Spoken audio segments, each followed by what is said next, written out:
यहाँ बैठी क्या सोच रही हो सती?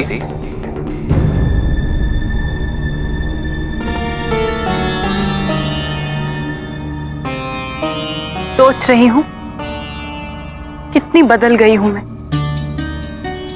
जब हम सोमनाथ में मिले थे तो आप मुझे यहीं लेकर आए थे। इस स्थान की भयंकरता को देखकर डर से कांप उठी थी मैं, और आपने मुझे स्वयं के लिए अयोग्य बताकर मेरा तिरस्कार किया था। तुम्हारे योग्य होने के प्रयास ने ही हमारे संबंध को शमशान से कैलाश तक पहुंचाया है सती। ये क्यों भूल रही हो तुम? कैसे भूल सकती हूं मैं? तुम में नित्य परिवर्तन हो रहे हैं सती, और एक दिन यही परिवर्तन तुम्हें आदिशक्ति में परिवर्तित कर देंगे। जब प्रेम स्त्री और पुरुष समान रूप से करते हैं तो एक दूसरे के लिए बदलना तो दोनों को चाहिए ना। बदला तो मैं भी हूं सती।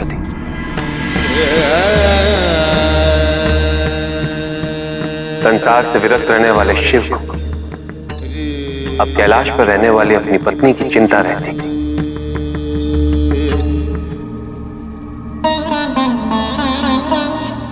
जिस शिव को ध्यान के अतिरिक्त कोई कार्य नहीं होता था, वो ध्यान को छोड़कर सती को मनाना चाहता। क्या ये परिवर्तन नहीं है सती?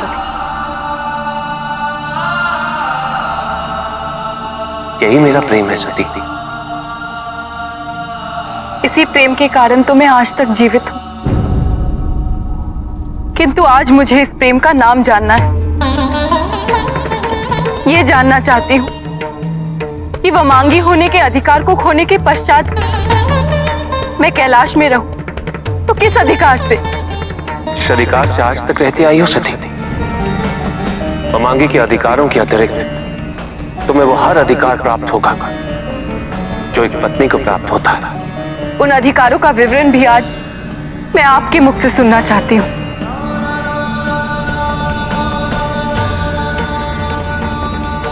अवश्य सती। तुम्हें विचार व्यक्त करने का अधिकार है,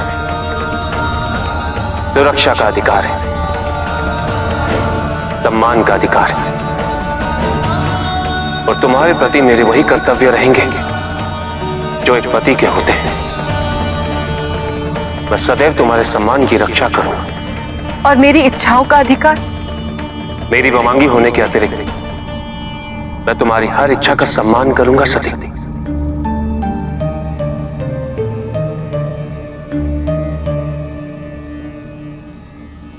तो मेरी एक इच्छा है महादेव, मैं अपने पिता के घर पिताजी के यज्ञ में सम्मिलित होने के लिए जाना चाहती हूँ। ठीक वैसे ही जैसे विवाहित स्त्रियां अपने पिता के घर तीज त्योहार के लिए जाया करती हैं अपने पति के साथ।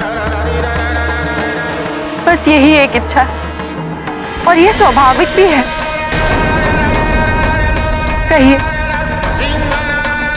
आप मेरी इच्छा का सम्मान करते हुए मुझे पिताजी के घर लेकर चलेंगे ना? क्या हुआ, आप उत्तर क्यों नहीं देते? कहिए ना। मैं अवश्य चलता सती, परंतु क्या? परंतु तुम्हारे पिता ने हमें निमंत्रण नहीं दिया है। अवांछित बनकर हम कैसे जा सकते हैं? बस यही सुनना चाहती थी मैं जानती थी आप यही कहेंगे। सत्य तो यही है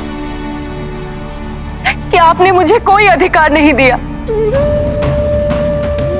मेरे विचार, मेरी इच्छा का कोई सम्मान ही नहीं है आपकी दृष्टि में। आप स्वयं को बदलने का दम क्यों न भरे, किंतु आप अपने भगवान होने के अहंकार को कभी नहीं छोड़ सकते। सती,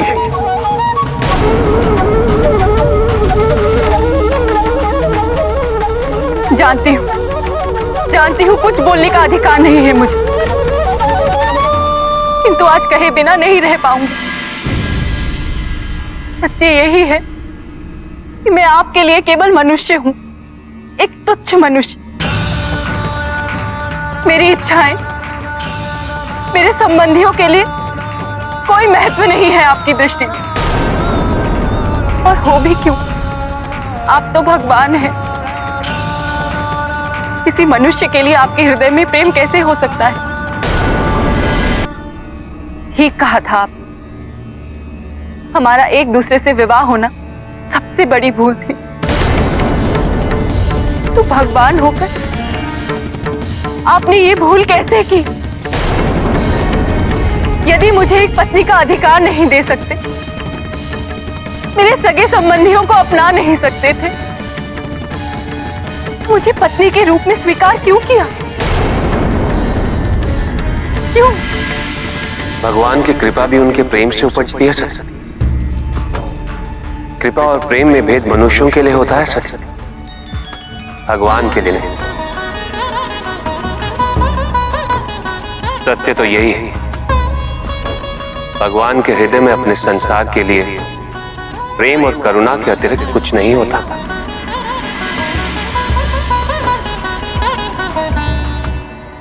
परंतु दुख तो इसी बात का है सरस्वती कि तुम अभी मेरी बात को नहीं समझ पाओ। तुम्हें पूर्ण रूप से मेरी बात तभी समझ में आएगी जब तुम पूर्णतः आदिशक्ति बन जाओगे।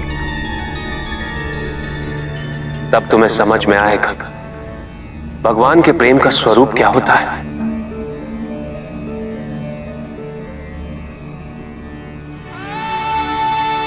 मुझे तुमसे प्रेम है सती, और सारी प्रकृति तुम में समाहित है। शत्रु, मित्र, सब तुम में ही तो है। तो फिर ये कैसे संभव है कि मैं तुमसे प्रेम करूं और तुम्हारे पिता से नहीं? मुझे सबसे प्रेम है सती। अब आप मुझे अपनी बातों से बहला नहीं सकते। तो फिर उनके यज्ञ में सम्मिलित होने के लिए निमंत्रण की क्या आवश्यकता है आपको? कहिए, इसका कोई उत्तर है आपके पास? हाँ सरस्वती, यदि तुम समझना चाहो तो। पति होने के नाते मैं तुम्हें समझाने का प्रयास करना चाहता हूं, क्योंकि ये मेरा धर्म और कर्तव्य है। मेरी इच्छा केवल आपसे हाँ सुनने की है, किंतु कहिए, क्या कहना चाहते हैं आप? सती, यदि मैं प्रजापति दक्ष के यज्ञ में सम्मिलित नहीं होना चाहता तो ये उनके प्रति मेरा प्रेम ही है। उन्होंने हमें निमंत्रण नहीं भेजा है सती, इससे स्पष्ट है कि वो नहीं चाहते हम उनके यज्ञ में सम्मिलित हों। यदि हम वहां चले गए तो हमें वहां पाकर वो क्रोधित हो सकते हैं सती, और उनके क्रोध से उनका यज्ञ असफल हो जाएगा। क्योंकि किसी भी यज्ञ के फल की प्राप्ति के लिए उस यज्ञ को शांत चित्त से करना अनिवार्य है। फिर हम वहां जाकर प्रजापति दक्ष की शांति को क्यों भंग करें? मैं ठहरे मनुष्य, मुझ में इतना सामर्थ्य कहां कि मैं आपके तर्कों का उत्तर दे सकूं। मैं तो केवल इतना जानती हूं कि पिताजी ने अपने मन में आपके लिए कोई भ्रांति पाली है, और इसी कारण उन्होंने हमें निमंत्रित नहीं किया। यदि हम वहां जाकर पिताजी के मन में स्थित भ्रांति को दूर करें तो उनका मन आपकी ओर निर्मल हो जाएगा, और निर्मल हृदय से किया हुआ यज्ञ और अधिक फलदायी होता है। आपको मेरे साथ उस यज्ञ में चलना चाहिए महादेव, यही मेरे पिताजी के हित में होगा। नहीं सती, ये उनके हित में नहीं होगा। हमारा वहां जाना मर्यादा के विपरीत होगा।